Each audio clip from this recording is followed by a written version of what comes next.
Yes, we're talking about deliberate voluntary control, but the more, the mind is designed, and I think it's because these control processes take energy and deplete the ego that the brain and mind evolved to make things become automatic over time with practice. So then you do the same thing. Wendy Wood and her colleague Neil have several great papers on this.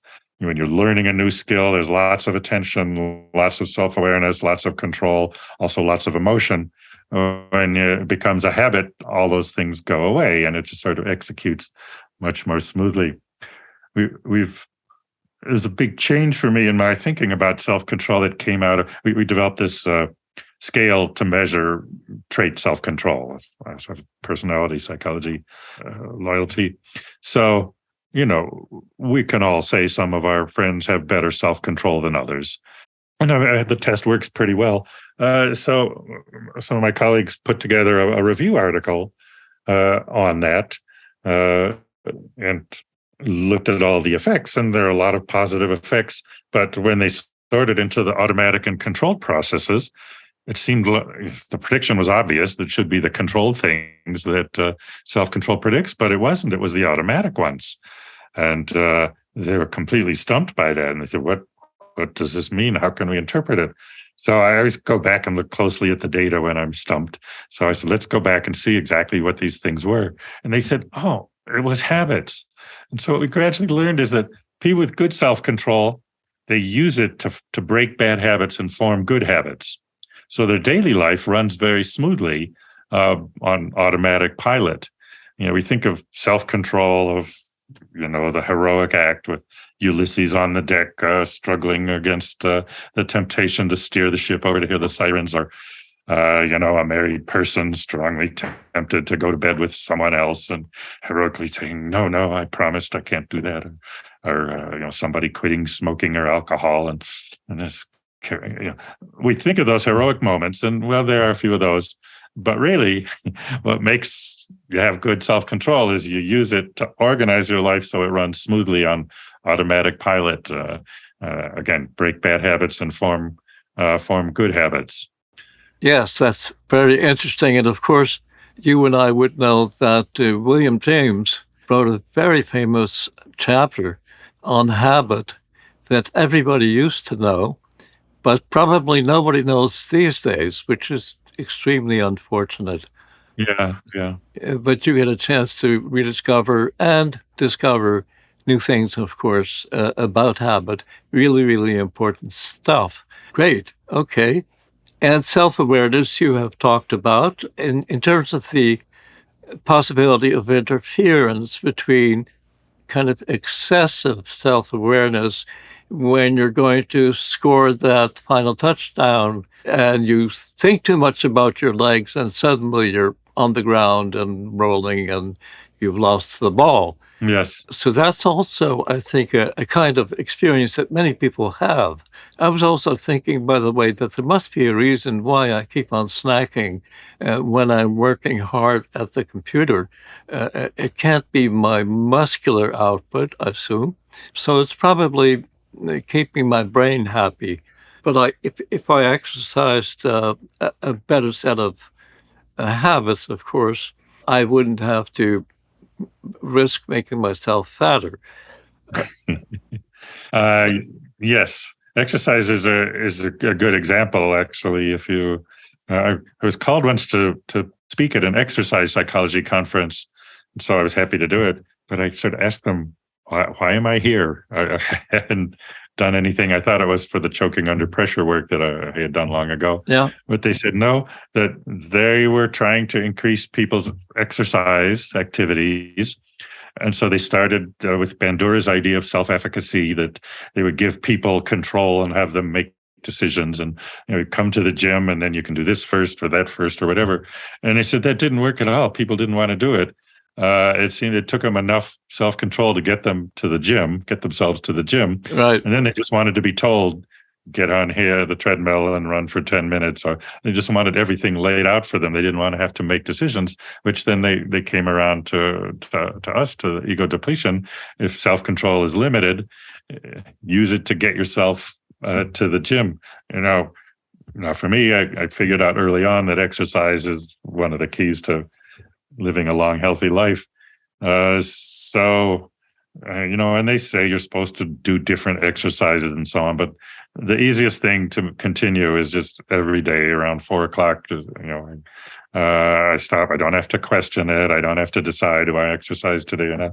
It's just a habit, part of your daily routine, and it doesn't take a struggle. Starting exercise does, because you're forming a new habit. To get yourself, what are you going to wear, and you're going to go out and jog, and how far do you do, and all these things that you'll struggle with at first, but form the habit, and you do it, and then it happens without all this willpower exertion and all this stuff. And so anyway, that seems to be the secret of what the people with good self-control does. There's an interesting side effect on this. We had questions of, okay, we can sort people into good and bad self-control based on their personality trait, and then we can deplete them in the laboratory, which is a state. So who has the bigger ego depletion effect? Is it the people with high self-control because they have farther to fall? Or is it the people with low self-control who are sort of on the borderline? We did quite a few studies of including that, and there was just no difference over and over. We found the same. Somebody just did a giant multi-site thing, and they found the same. No difference, high or low self-control. The one exception was, I had a beeper study, where people go around their days and we beep them. We had this little measure for whether they're feeling depleted or not. Right. And there, low self-control people reported it a lot more. So you always worry when the lab and... Tell me that one more time. People with low self-control are much more likely to report feeling seriously depleted. Oh, really? Than people with high self-control. So you worry when the lab doesn't match the real world. But what you realize is in the lab, everybody does the same task. Right. And so it depletes them to the same amount.